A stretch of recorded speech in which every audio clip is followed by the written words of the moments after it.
They abandoned a baby in the dump, but a retired police dog sniffed out the impossible. Let me know in the comments where you're watching from. It's always awesome to see how far our stories are reaching. Sarah, an 18-year-old from a small rural town in the Midwest, now lost in the cold vastness of a city that promised freedom but demanded abandonment in return. She cradled a newborn baby, wrapped only in a cheap blanket stained with dried blood. Her fingers trembled as she held the child for the last time. "I'm sorry, I don't know what else to do," she whispered, her voice breaking, as she placed the tiny body inside a cardboard box next to the trash. The baby, just hours old, didn't cry. It only breathed, weakly and unevenly. Sarah ran away, not looking back. Her footsteps echoed on the wet street like the beats of a heart tearing in two. She vanished into the night, swallowed by the weight of her choice. The box remained there, alone, under the sound of the rain. The baby, looking more like a forgotten angel, began to make faint whimpers, almost inaudible. No one passed by. No one heard. A few blocks away, in a modest corner house, an old German shepherd slept by the fireplace. His name was Max, and despite his grey fur and slow joints, his senses were sharper than many humans. Suddenly he stood up, ears perked, nose pointing toward the door. He sniffed the air intently. At that moment, his owner, Henry, a 68-year-old retired cop, widowed and lonely, noticed the odd behavior. "What's wrong, old boy? Another bad dream?" he asked gently, scratching Max's head. But Max didn't settle. He walked to the door, growling low, then looked at Henry with unusual urgency.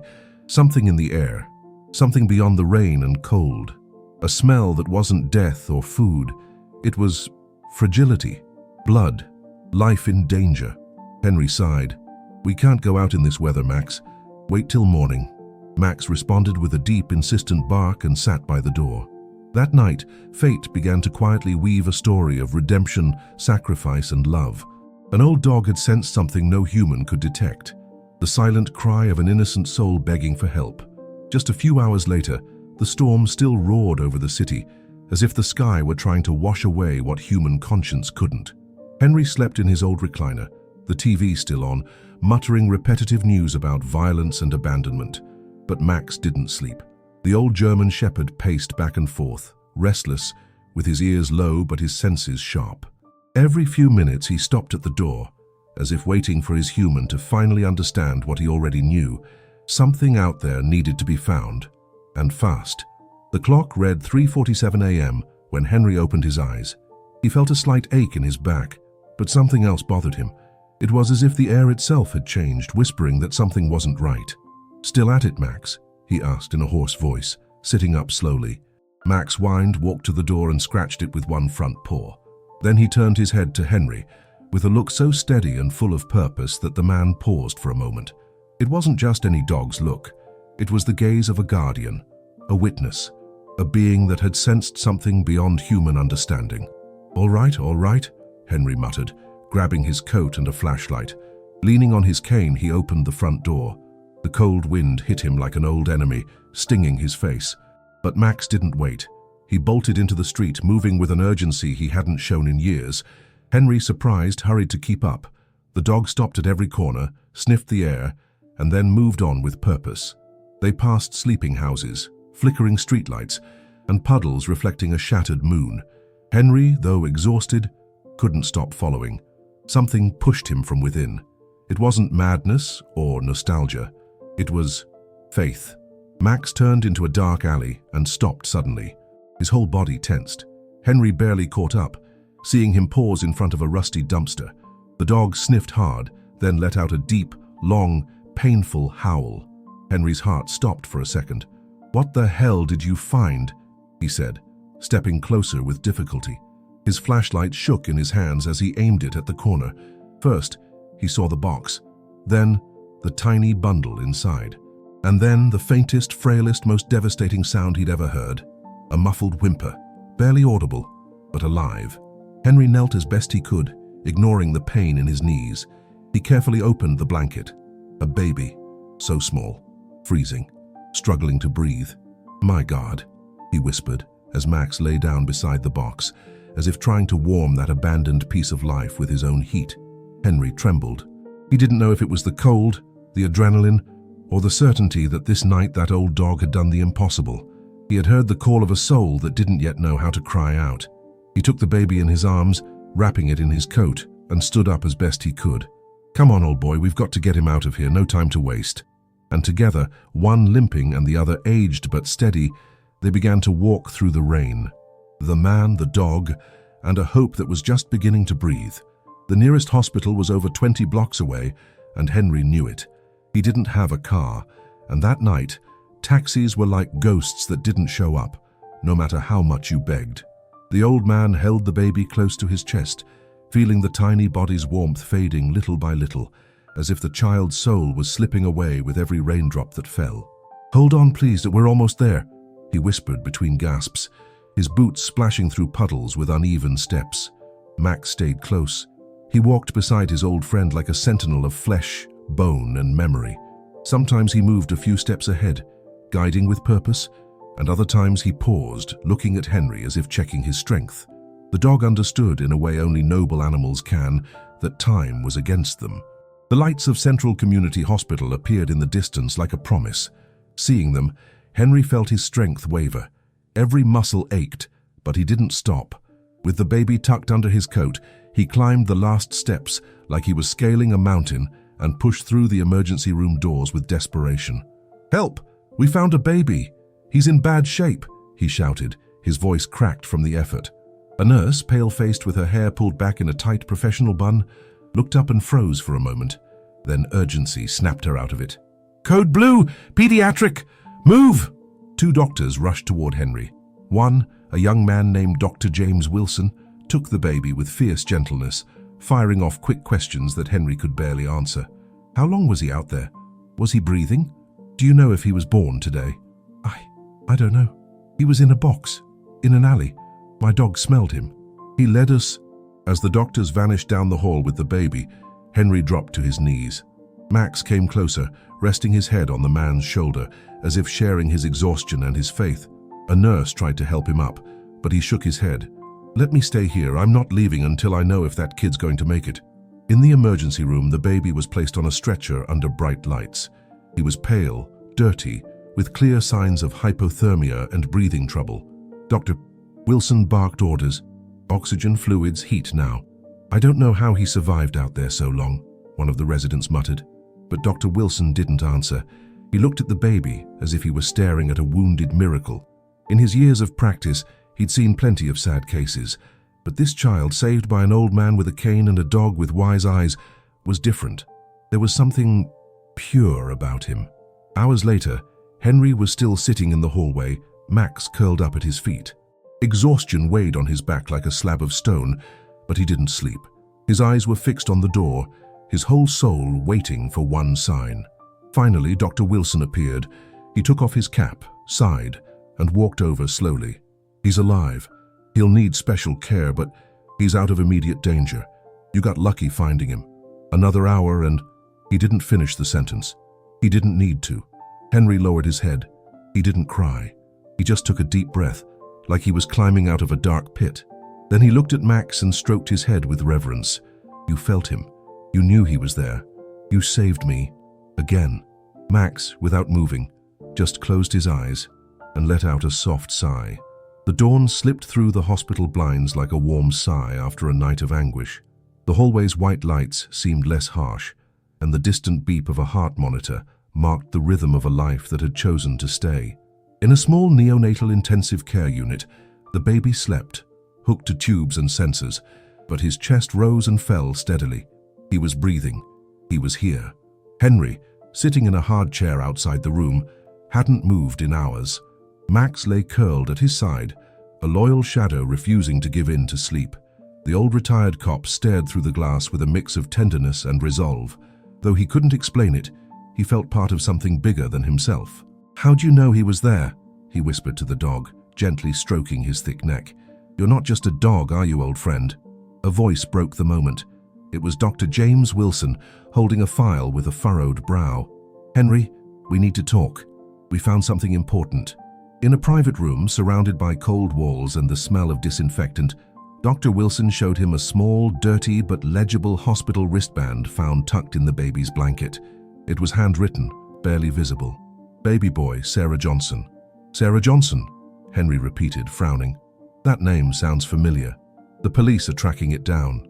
Seems she's a young woman who was in the ER a few days ago, showing signs of labor. She left without notice, slipped out before getting treatment. Henry stayed quiet, his mind drifting back to names and faces from his past. Johnson. Sounds like a family from the countryside. Have they found the parents? Not yet, but there's more. Dr. Wilson handed him a folder. Inside was a police report with photos of a young blonde woman, clear-eyed and thin-faced, looking visibly distressed in a security camera, still from when she left the hospital. Another image showed her walking with an older burly man with a 3-day beard and a hard expression. Who's he? Henry asked, pointing at the photo.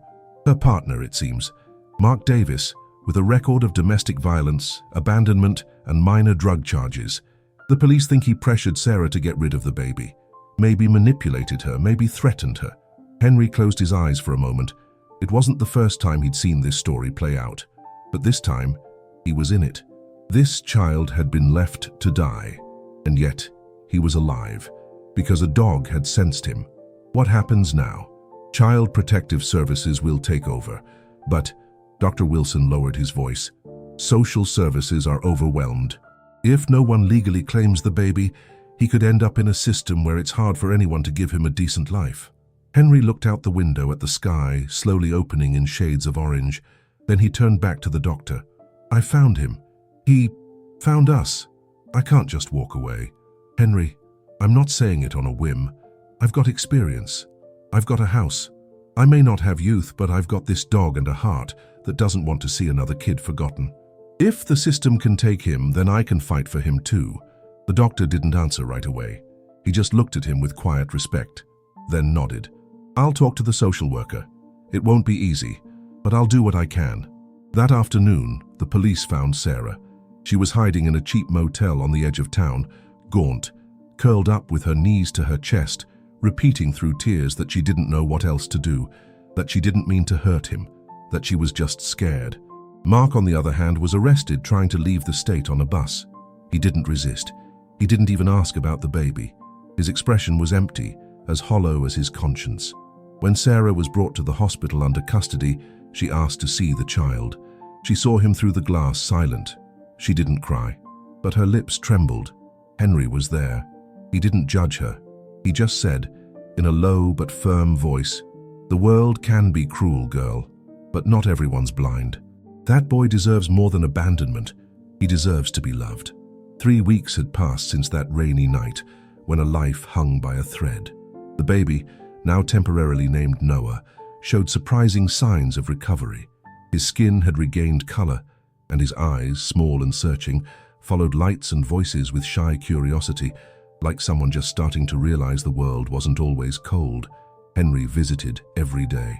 He arrived early, sat by the incubator, and spoke in a rough but gentle voice, telling stories of his youth, his late wife Eleanor, and the times Max had saved lives. The old man didn't need answers. He knew the baby didn't understand his words, but he felt his presence.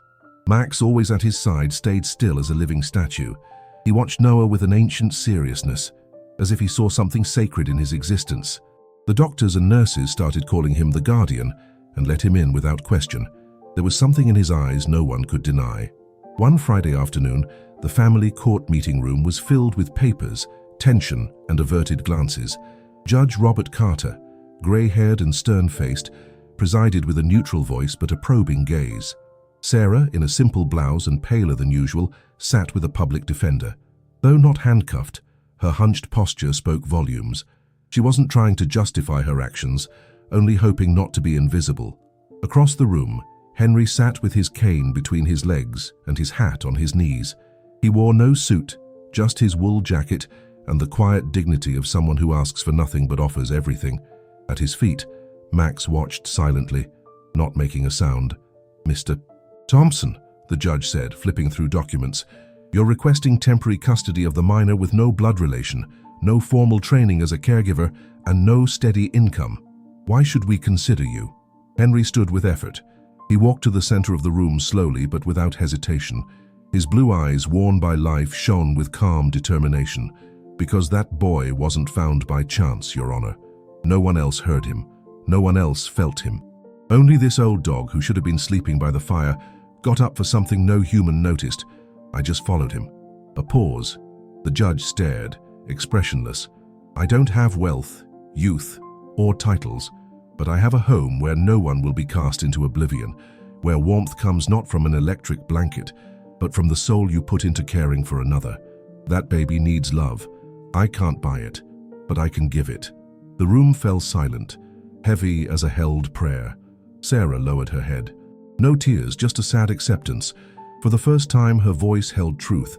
I can't raise him, not yet, but if anyone should have him, it's him. The judge, after a few minutes, issued a temporary ruling. Noah would stay under Henry's care while his legal situation was resolved. The room didn't erupt in cheers or gasps, only the soft sound of a soul being saved. Outside the courthouse, the afternoon breeze greeted them. Henry looked up and, for the first time in a long time, smiled without guilt. Max walked ahead, confident, as if the path was already written. That night, in Henry's quiet house, the baby slept in a makeshift crib by the fireplace. Max lay close, eyes half closed, breathing steady. Henry watched from his recliner, a mug of tea in his hands, feeling that life had finally given him back something he thought was lost. Purpose. The first weeks with Noah at home weren't easy. Nighttime cries, delicate medication schedules, constant doctor visits. Any man Henry's age would have buckled, but not him. Every breath the baby took, every twitch of his tiny hands, every involuntary gesture felt like a personal miracle, as if God had said, "Your work in this world isn't done." Max changed too. Though he no longer had his old agility, he stayed near the crib, watchful. Sometimes, when Noah fussed in the early hours, all it took was Max drawing near and letting out a soft, barely audible growl for the baby to settle. It was as if his presence replaced words, as if their bond needed no explanation. Henry adapted the house. He put up safety gates on the stairs, sealed the windows tight, and even fixed up an old room that had been locked since Eleanor died. Now that room had cream-colored walls, mobiles hanging from the ceiling, and a rocking chair that creaked softly each night under his weight. One afternoon, while bathing Noah in a small plastic tub on the kitchen table, Henry watched him with misty eyes.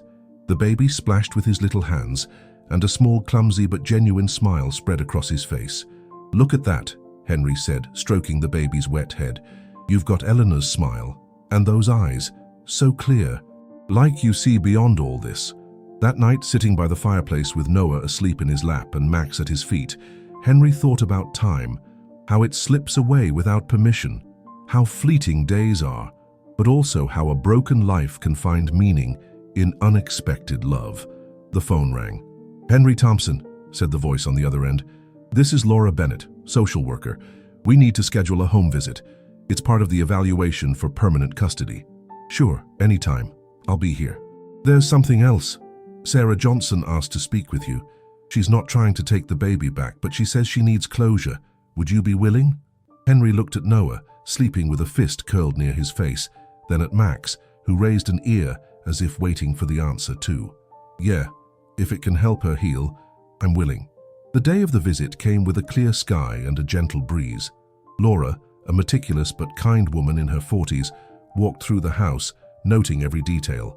She checked the cleanliness, the safety, the atmosphere. But what struck her most was the interaction. She saw Henry preparing a bottle with steady hands and a careful gaze. She saw Noah laugh when Max licked his fingers. She saw a modest home, no luxury, but brimming with life. And she knew she was witnessing something rare, something precious. "Mr. Thompson," she said at the end of the inspection, "I can't predict the legal outcome. But if it were up to me, this boy shouldn't be anywhere else." Henry didn't reply. He just nodded, his eyes full of gratitude.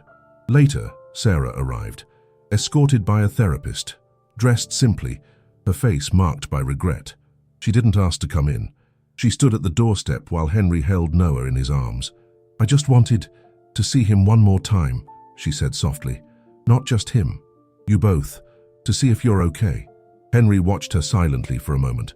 "We're okay, and you can be too. You don't have to carry this alone." Sarah lowered her head. Tears slid down her face without resistance. "Thank you for not judging me." "I'm no judge, Sarah. I'm just a man who couldn't ignore the cry of someone who couldn't speak."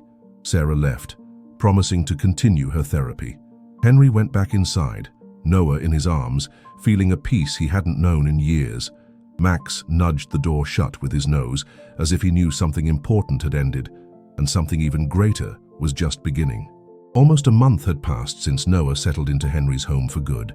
The days unfolded with a simple sweetness, filled with the sounds of the countryside, quiet walks with Max around the neighborhood, and the daily discovery of new expressions on the baby's face. Every small milestone, a laugh, a look, a gesture of recognition, was celebrated as a quiet victory. But peace is rarely permanent.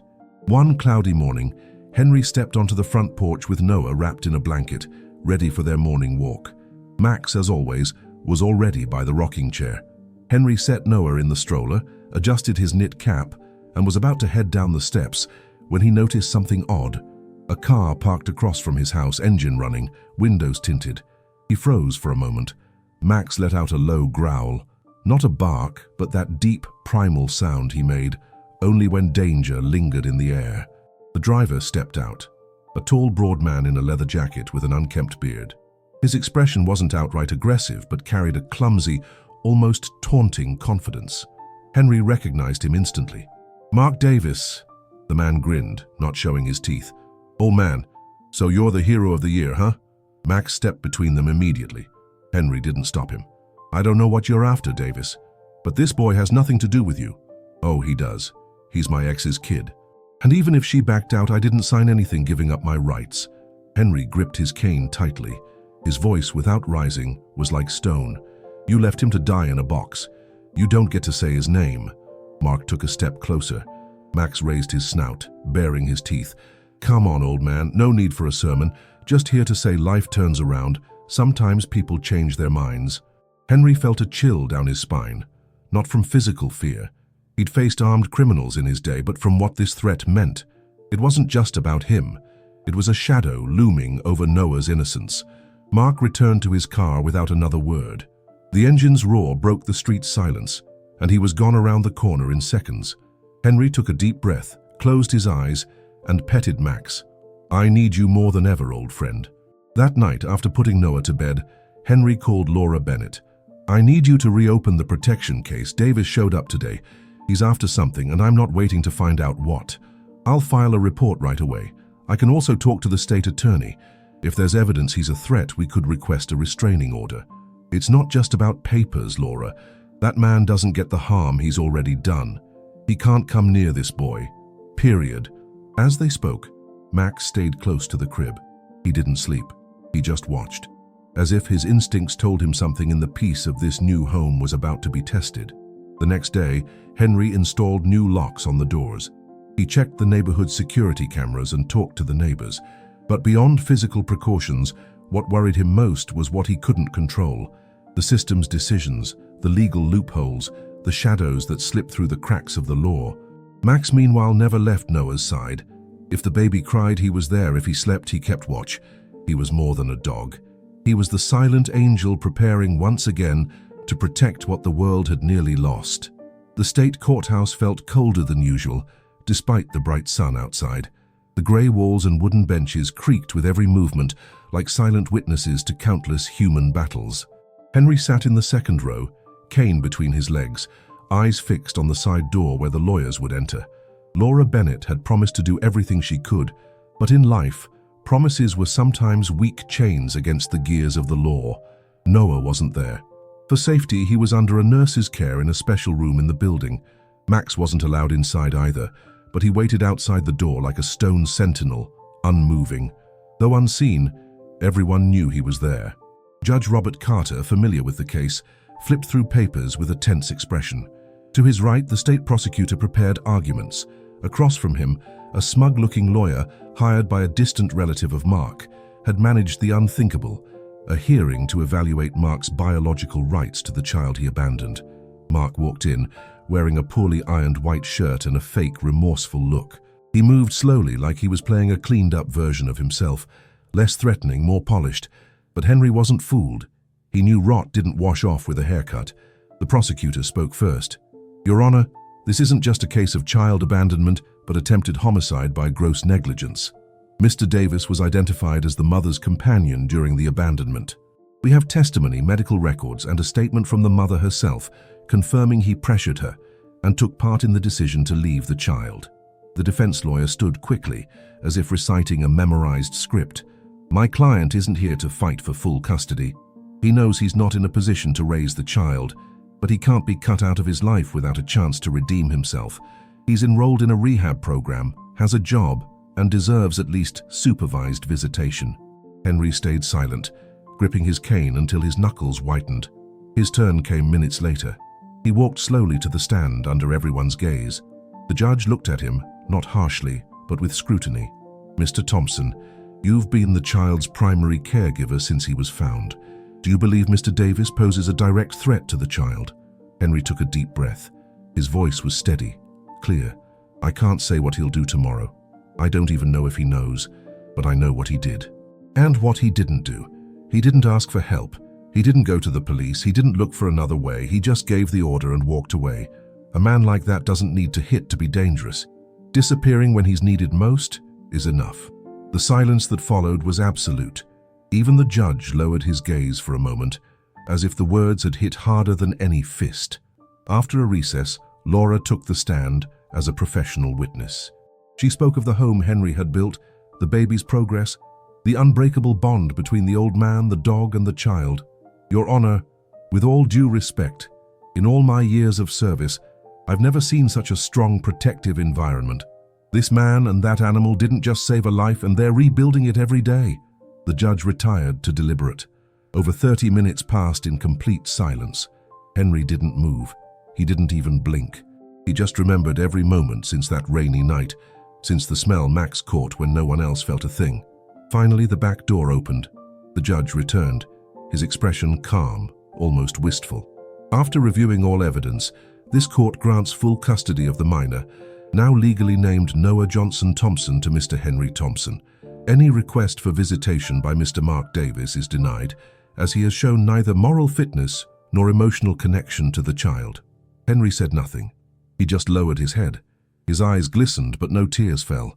Max, waiting outside, raised his ears and approached as the door opened. Henry looked at him, and for the first time in years, spoke like he did when they patrolled together. Good job, partner. We did it. Snow came early that year. The first frosts blanketed rooftops with a white layer that crunched underfoot and hushed the fields like a sacred veil. For many, winter meant loneliness and confinement. But in Henry's house it was different. This winter didn't hurt.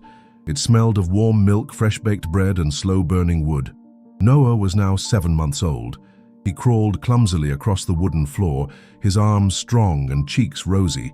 His eyes, clear as the sky before a storm, searched for Max in every corner, as if he couldn't move without knowing where his guardian was.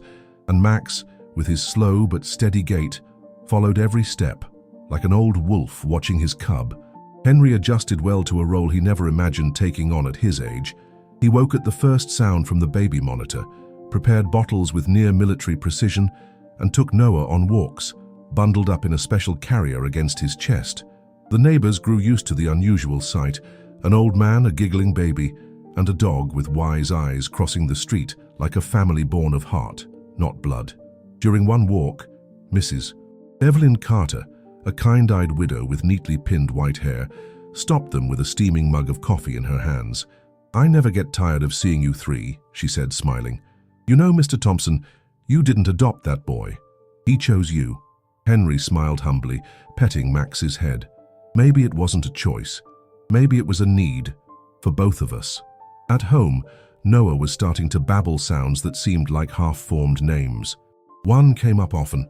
Max, his way of calling the dog, who tilted his head and wagged his tail slightly, as if he understood the weight of the gesture. That afternoon, as the fireplace crackled and dusk painted the sky a soft pink, Henry found an old box of photos from his youth, pictures of Eleanor in her garden, of him in his patrol uniform, and of Max as a pup, asleep on a pile of newspapers.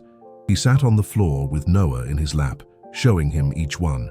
"That was your grandma, son. She was a great cook and an even better listener. And this guy here, that was me back when I could run without my hip complaining." Noah touched each photo with clumsy hands, not understanding but laughing. A soft, honest laugh that filled the room like a bell. "And this," Henry said, showing a picture of young Max, "is the same one right there with you. Sometimes I think he's lived more than we'll ever know." Max rose slowly, came over, and rested his snout on Henry's leg. For a moment, the three stayed like that. A man, a child, and a dog wrapped in the warmth of a home reborn from the ashes of abandonment. That night, as snow fell silently outside, Henry looked out the window, mug in hand. He didn't think of the past or the pain. He thought of how miraculous the present was. "I never thought I'd have a reason to get up every morning again," he said softly. "And now, I've got two." Max lifted his head from the rug and looked at him. He didn't wag his tail or make a sound, he just watched, as if he understood every word, as if he knew winter wasn't an enemy, but an embrace. Spring arrived without warning. One day, the ice stopped crunching underfoot. The trees shook off their slumber, and the air changed its tune. Henry noticed it first on their morning walks. The birds sang differently, and Noah reached for green buds as if he recognized them from some past life. But there was another change, subtler, quieter. Max no longer rose with the same ease. His back legs trembled climbing the porch steps, and he slept more than usual. Henry watched him quietly, not interfering, with the mix of respect and fear you feel for the inevitable, because the dog's body was aging, but his gaze remained the same, steady, calm, protective. Tell me in the comments, on a scale of 1 to 10, how would you rate this story so far? Your opinion means a lot to me. One afternoon, as Noah napped on a blanket in the yard, surrounded by toys with the sun warming his face, Henry sat with Max under the big oak tree. He stroked the dog's back slowly, and Max sighed. Not a sigh of pain or sadness, a sigh of surrender. "I know, boy," Henry said softly. "You've given everything you had. You saved me more times than I can count. All of us." Max lifted his head with effort, his eyes settling on Noah, who was babbling something unintelligible while trying to sit up. The dog didn't move, but his gaze softened, as if etching the image into memory. That night, Henry laid an extra blanket over Max's bed. He gave him his favorite food and talked to him like he was another child. When silence fell, he turned off the lamp and sat beside him on the floor, saying nothing, just staying there, man and animal, in the silent language of true love. At dawn, Henry woke to the first ray of light through the window. He touched Max's side. He was still, peaceful, without pain. Henry wept quietly, not out of despair, but with the reverence of farewelling a hero. The burial was in the garden, under the same oak where they'd rested so often. Henry dug the earth with his bare hands. Noah, still unaware of the loss, played nearby, tossing handfuls of grass into the air. Laura Bennett, who came to join them, placed a small wooden cross with no words. None were needed. That night Noah couldn't sleep. He fussed in his crib, crying inconsolably. Henry picked him up, walked through the dim house, and whispered soft words, more for himself than the child. "He taught you to stay, son. He taught me to feel again, never forget. Not all heroes wear uniforms, some just walk quietly, smelling what others don't see." The boy finally fell asleep against Henry's chest. Outside, the wind rustled through the oak's branches. It didn't sound like morning, it sounded like rest. Months later, a small stone marker was placed by the tree.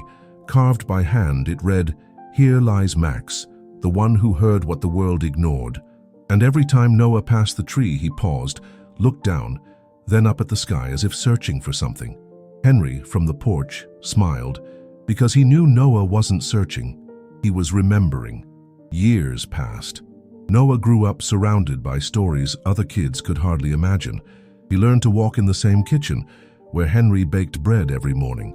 He learned to read sitting by the oak that held his first protector's memory in its roots. And he learned to love without fear, because he never lacked the certainty of being loved. At 5, Noah started asking about Max. Not the usual questions kids ask about pets, but deep ones, full of intuition. "Grandpa, why did Max find me?" Henry, slower now, but with eyes still bright, always answered the same. "Because sometimes, son, angels come with paws and snouts, and when that happens, you don't get lost, you get found." Sarah kept her promise. After years of therapy and rebuilding herself, she became a volunteer at a support center for teen mothers. She never asked for custody, but on special occasions, birthdays, Christmases, Henry opened the door with a quiet hug. She looked at Noah with a mix of love and acceptance. knowing her most painful choice was also her greatest act of love. Laura Bennett, the social worker, wrote an article years later called "The Home the System Didn't See Coming." It became required reading in several universities. It didn't talk about statistics or protocols, but about ordinary miracles: a widowed old man, an aging dog, an abandoned child, and a bond that turned 3 broken fates into 1 living family. Henry lived long enough to see Noah start school with a backpack that looked too big for his small frame, clutching a drawing, a boy, a man with a cane, and a dog with wings. When his time came, they found him asleep in his favorite recliner, a blanket over his legs and an open book on his chest. Noah, now 7, didn't cry right away. He walked to the garden, sat by Max's stone, and stayed there a long time, looking at the sky with the same calm Henry once had. Later, he wrote in his school journal, "I had a grandpa who didn't give me life, but taught me how to live it, and a dog who never spoke, but told me everything I needed to know." The cycle closed. Not with an abrupt end, but with the certainty that some souls find each other not by accident, but by destiny. And as the sign Noah placed at the house's entrance years later read, "True love isn't bought, it's found." Thank you so much for sticking with this story until the end. If you enjoyed it, please give it a like and subscribe to the channel.